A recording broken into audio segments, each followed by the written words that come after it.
안녕하세요. 이번 주 원격 수업 1시간 수업 시작해 보도록 하겠습니다. 우리 지난 과학실에서 실험을 했었는데요. 바로 우리가 탐구 문제로 정했었던 사인펜의 색깔마다 잉크가 분리되는 것이 다 다를까 같을까, 이런 궁금증을 탐구 문제로 만들어서 실험을 해보았습니다. 자, 오늘은 그 실험을 한 것을 바탕으로 실험 결과를 정리하고 해석하는 그런 시간을 갖도록 하겠습니다. 자, 여러분, 오늘은 교과서 16쪽을 할 건데요. 우리 지난 시간에 실험했던 실험 내용 한 번 더 생각해보는 시간 갖도록 하겠습니다. 과연 잉크와 닿으면서 어떤 변화가 일어나는지 주의 깊게 관찰해 보도록 하겠습니다.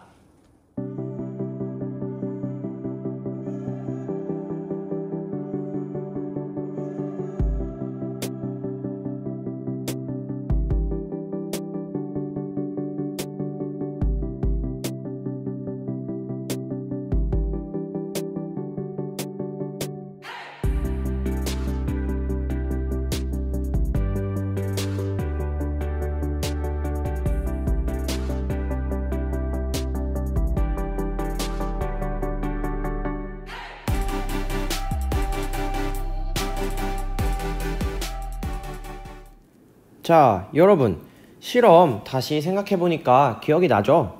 자, 우리 실험 결과가 어땠나요? 검은색 사인펜은 어떤 색깔이 나타났나요? 맞아요. 파란빛, 약간 보랏빛이 보이기도 했어요. 그리고 빨간 색깔 색소는 어떤 변화가 일어났나요? 살짝 분홍 색깔, 주황 색깔, 그리고 노란 색깔도 나타났어요. 그러면 파란색 사인펜은 어떤 변화가 일어났나요? 맞아요. 파란색이 하늘색으로 연해지더니만 보라 색깔이나 분홍색 비슷한 색깔이 나타나기도 했어요. 자, 이렇게 실험을 하고 난 결과를 가장 잘 나타내는 방법은 뭘까요? 줄글로 쓰는 게 좋을까요? 맞습니다. 실험 결과를 가장 잘 나타낼 때는 어떤 표나 그래프, 아니면 한눈에 알아보기 쉬운 정리된 형태로 나타내는 것이 가장 좋습니다. 그러면 우리 책을 한번 볼게요. 16쪽입니다. 친구들이 이야기를 하고 있는데요. 이렇게 이야기를 하네요. 실험 결과를 한눈에 알아보기 쉽게 정리하려면 어떻게 해야 할까? 자, 우리가 했던 실험이랑 비슷한 결과가 나온 것을 보면서 이야기하고 있어요. 그랬더니만 남학생이 자료를 정리하는 방법에는 표와 그래프 등이 있어. 우리 표는 보통 이런 식으로 어떤 틀에 맞추어서 숫자나 글씨를 써 넣는 것을 표라고 하고요. 그래프라고 하는 것은 이런 식으로 한눈에 알아보기 쉽게 이렇게 칸칸이 되어 있는 틀에 그림을 그려넣거나 막대를 그려넣고 아니면 색을 채우는 그런 형식을 그래프라고 하죠. 자, 그 다음 사인펜에서 잉크에서 분리된 색소가 다양하기 때문에 표로 나타내면 좋을 것 같다 라고 이야기를 하네요. 그래서 사인펜의 색깔에 따라 분리된 색소를 표의 각 칸에 표시해보자 라고 의견을 나누었습니다. 자, 그래서 우리 옆에 쪽을 보면요, 이런 식으로 실험을 하여 얻은 결과를 한눈에 비교하기 쉽게 정리하면 그 실험을 통해서 의미를 더 잘 알 수가 있습니다. 이렇게 실험 결과를 표나 그래프의 형태로 바꾸어서 나타내는 것을 우리는 네 글자로 자료 변환이라고 합니다. 우리가 알아낸 실험의 결과도 자료이지만 그 자료를 조금 더 보기 쉽고 사람들이 알아보기 쉽게 바꾸는 것, 그것을 자료 변환이라고 하는 것입니다. 그래서 자료 변화는 이런 식으로 두 가지로 아까 말한 것처럼 나타나는데요. 한 가지는 표, 한 가지는 그래프입니다. 표의 좋은 점은 표를 사용하면 많은 자료를 가로나 세로 칸에 체계적으로 정리할 수가 있어요. 딱딱딱딱 체계적으로 정리할 수 있다는 게 표의 장점입니다. 그래서 밑에 표를 보면 세계의 인구수라고 해서 1975년에는 몇 명, 95년에는 몇 명, 2005년에는 몇 명, 이렇게 딱딱딱딱 들어가게 정리하는 것이 쉽다는 의미예요. 자, 옆에 있는 그래프 한번 볼게요. 그래프를 이용하면 자료를 점과 선 또는 넓이 등으로 나타내요. 아까 선생님이 말한 것처럼 그림이나 색을 채워서 나타내는 것과 같은 말인데요. 그래서 좋은 점은 자료의 분포와 경향을 쉽게 알 수 있어요. 자, 자료의 분포라는 것은 어디 쪽에 많이 있는지, 또 어디 쪽에 몰려 있는지, 이런 것들을 분포라고 하고요. 경향은 딱 자료들이 점점 증가하네, 아니네, 점점 줄어들고 있네, 아니면 그대로네, 이런 식으로 변화하는 것을 경향이라고 합니다. 그래서 그래프는 자료가 어디에 많이 몰려 있는지, 그리고 점점 어떻게 변화하는지, 그래서 다음번에는 실험 안 해봤는데 요 다음은 어떻게 되겠네 라는 것도 추측해 볼 수 있는 장점이 있습니다. 밑에 있는 표로 나타내는 방법을 본 다음에 같이 나타내면 더욱 좋겠죠. 실험 결과를 표로 나타내는 방법입니다. 첫 번째, 우리가 실험을 할 때 다르게 한 조건이 있었어요. 그것을 우리 변인 통제라고 배웠죠. 다르게 한 조건과 실험 결과가 드러나도록 제목을 정하는 것이 좋습니다. 자, 위에도 표 위에는 제목이 항상 붙어요. 그래프에도 제목이 항상 붙어요. 이런 식으로 우리가 나타낼 표에 제목을 정할 건데요. 그 제목을 그냥 아무거나 정하는 게 아니라 우리가 생각했던 다르게 한 조건, 그리고 실험의 결과가 잘 드러나도록 정해보도록 할 겁니다. 그 다음에는요, 표의 첫 번째 가로줄, 그리고 세로줄에 나타낼 항목을 정합니다. 그리고 세 번째, 항목 수를 생각해 가로줄과 세로줄의 개수를 정하고 표로 그리면 되는 겁니다. 마지막은 아주 쉬운데요.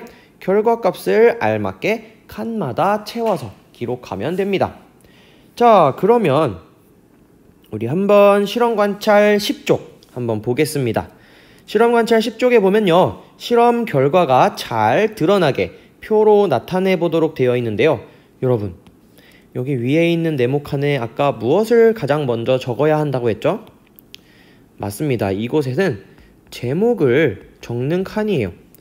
우리가 실험한 것은 탐구 문제는 바로 어떤 사인펜의 색깔에 따라 분리되어 나오는 잉크의 색들이 모두 같을까? 라는 탐구 문제였어요. 그렇기 때문에 우리 여기 표에 제목은 무엇으로 붙이면 좋을까요? 맞습니다. 사인펜에 우리 탐구 문제랑 비슷하게 사인펜의 색깔에 따라 분리된 색소겠죠. 사인펜의 색깔에 따라 분리된 색소를 관찰하고 그 결과를 정리하는 지금 중이잖아요. 자, 그 다음은 가로와 세로에 어떤 것을 넣을지 생각해 볼 건데, 한 가지는 일단 사용한 사인펜에 색이 있을 거예요. 그리고 한 가지 나머지는 사인펜의 색으로부터 물이 닿았을 때 분리된 색소가 있을 거예요. 사인펜의 색을 가로로 쓰고 싶은 사람은 가로에 써도 되고요. 세로로 쓰고 싶은 사람은 세로로 써도 괜찮아요. 자, 한번 옮겨볼게요. 사인펜의 색을 가로에 썼다면 분리된 색소는 아마도 세로에 써야 될 거예요.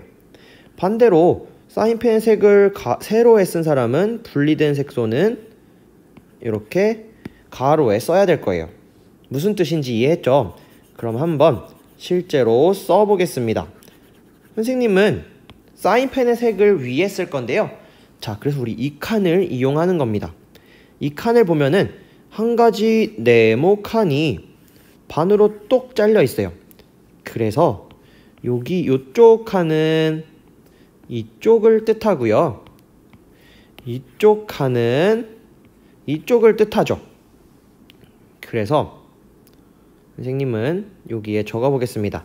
이쪽을 오른쪽을 뜻하는 것에는 사인펜의 색깔을 한번 써보고요. 아래쪽으로는 분리된 색소라고 이렇게 적어보겠습니다. 여러분, 사인펜의 색깔 우리 몇 가지 사용했죠? 맞아요. 검정색, 빨간색, 파란색을 사용했어요. 그렇기 때문에 여기를 세 칸으로 이렇게 나누어 보겠습니다. 우린 세 가지 색깔밖에 사용하지 않았기 때문에 세 칸 정도면 충분해요. 그래서 여기에 검은색, 그리고 빨간색, 그리고 파란색, 자, 이렇게 세 가지를 써보고요. 나타난 색깔은 선생님은 노란색도 나왔던 거 기억하고요. 하늘색도 나왔던 거 기억하고요.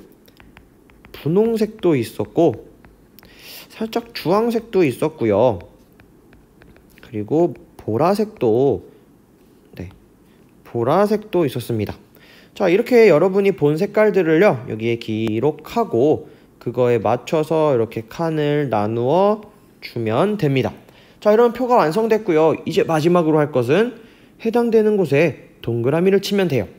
자, 검은색에서는 노란색이 살짝 나타났어요. 하늘 색깔도 살짝 나타났어요. 분홍 색깔도 나타났고 주황 색깔은 안 나타났어요. 보라 색깔도 나타났어요. 이런 식으로 체크를 해 나가면 되는 겁니다. 물론 여러분, 실험을 하고 또 관찰하는 사람에 따라서 조금씩 보여지는 색깔은 다를 수가 있어요. 그렇기 때문에 관찰한 결과가 누구는 맞고 누구는 틀리고 하다는 생각은 하지 않아도 괜찮습니다. 자, 여러분도 잠시 영상을 멈추고 여러분이 실험하면서 기록했던 실험 관찰 9쪽을 참고해서 여기 10쪽에 있는 표를 채워보도록 하겠습니다. 자, 그러면 이제 다시 과학책 18쪽을 함께 보도록 하겠습니다. 우리 표로 나타내 보았어요. 자, 표의 제목은 우리 사인펜의 색깔에 따라 분리된 색소라고 적었고요. 사인펜의 색깔은 어떤지 검은색, 빨간색, 파란색 이렇게 써 주었고요. 그리고 분리된 색소의 색깔 보라색, 진분홍색, 노란색, 하늘색 이런 식으로 썼고요. 그리고 거기에 나타난 거 방금 여기에 동그라미나 X로 표시를 했습니다. 그러면 여러분, 이 표를 가지고 알 수 있는 점은 무엇일까요? 맞아요. 검은색 사인펜에서는 이런 색깔이 나타났어요. 빨간색 사인펜에는 이런 색깔의 색소가 나타났어요. 파란 색깔에는 이런 색소가 나타났어요. 이런 각 사인펜 색깔마다 나타난 색소의 종류도 알 수 있을 거고요. 검은색 사인펜이랑 빨간색 사인펜에는 공통적으로 노란색이나 아니면 주황색 빛이 나타났어요. 이런 것도 알 수 있을 거예요.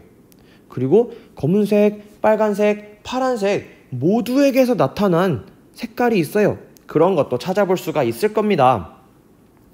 자, 이런 식으로 실험 결과를 정리하고 나면 실험의 결과를 보니까 이런 이야기를 할 수 있다 라고 할 수가 있어요. 자, 그러면 우리 한 장 넘어가 보겠습니다. 19쪽인데요. 오늘의 아주 중요한 이야기입니다.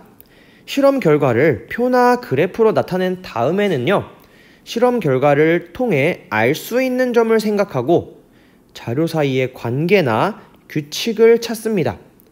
실험 결과를 정리했잖아요. 그래서 어느 색깔이 나타났는지 결과를 통해서 알 수 있는 점 생각해 봤고요. 자료 사이의 관계, 동시에 나타나는 색깔이 무엇인지, 세 가지 색깔에 모두 들어있는 색소는 어떤 색이었는지도 찾아봤어요. 이렇게 관계 그리고 규칙을 찾아보았고요. 이렇게 하는 과정을 자료 해석이라고 합니다. 여러분, 아까 선생님이 실험한 결과를 표나 그래프로 알아보기 쉽게 나타내는 것을 뭐라고 했죠? 자료 변환이라고 합니다. 변환이라고 했어요. 자료를 변환한 다음에 그것을 통해서 이렇구나, 아하, 이런 일이 있구나, 이런 관계가 있구나 라는 것을 찾아내는 것을 자료를 가지고 해석한다 라고 해요. 그래서 자료 해석이라는 말도 잘 기억을 해주세요. 자, 자료 해석을 할 때에는 실험에서 우리가 다르게 한 조건, 그리고 실험 결과가 어떤 관계가 있는지 아니면 어떤 규칙이 있는지 등등을 살펴봅니다. 또한 혹시나 실험하는 동안 문제가 있었는지 반성하는 시간이 있어요. 아, 내가 너무 점을 한 군데 크게 찍었나 보다. 아, 내가 너무 물을 조금만 넣었나 보다. 이런 좀 아쉬운 것들이 떠오를 거예요.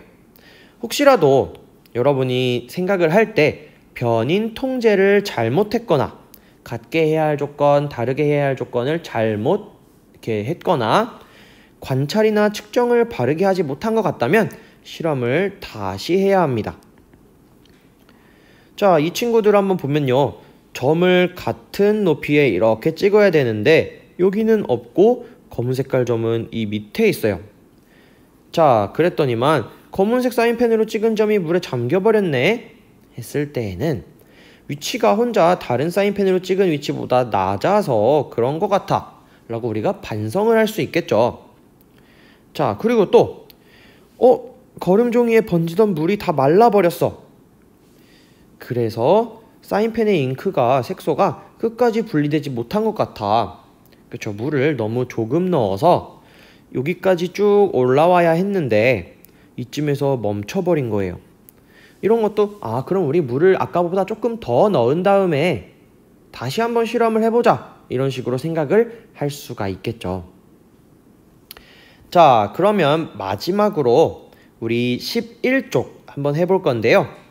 11쪽을 보면 표를 보고 알 수 있는 점 이제 생각해 보겠습니다. 우리 여러분이 작성한 이 표를 보고 아까 선생님이 예시를 들어주었던 것처럼 어떤 색깔은 어떤 색소가 나오고요. 아니면 어떤 색이랑 어떤 색에 동시에 들어있는 색깔은 이런 것이고요. 세 가지 색깔에 모두 들어있는 색깔은 이 색깔이었어요. 이런 것들을 한번 적어보도록 하겠습니다. 잠시 영상 멈추고 적어보는 시간 가져봅시다. 자, 그리고 혹시나 실험 과정에서 내가 요거는 조금 아쉬웠어. 요거를 조금 변인 통제를 잘 못한 것 같아. 관찰이나 측정을 살짝 잘못한 것 같아 하는 부분이 있을 수 있어요. 혹시 그런 부분이 있는 사람은 여기 3번에 실험 과정에서 고치거나 더해야 할 것, 아쉬운 것, 요거를 조금 다시 실험하면 요렇게 하고 싶다 하는 부분을 여기에다가 한번 적어 보겠습니다. 근데 나는 고치거나 더해야 할 것이 딱히 없는 것 같아. 잘 떠오르지 않은 친구들은 3번을 적지 않아도 괜찮아요.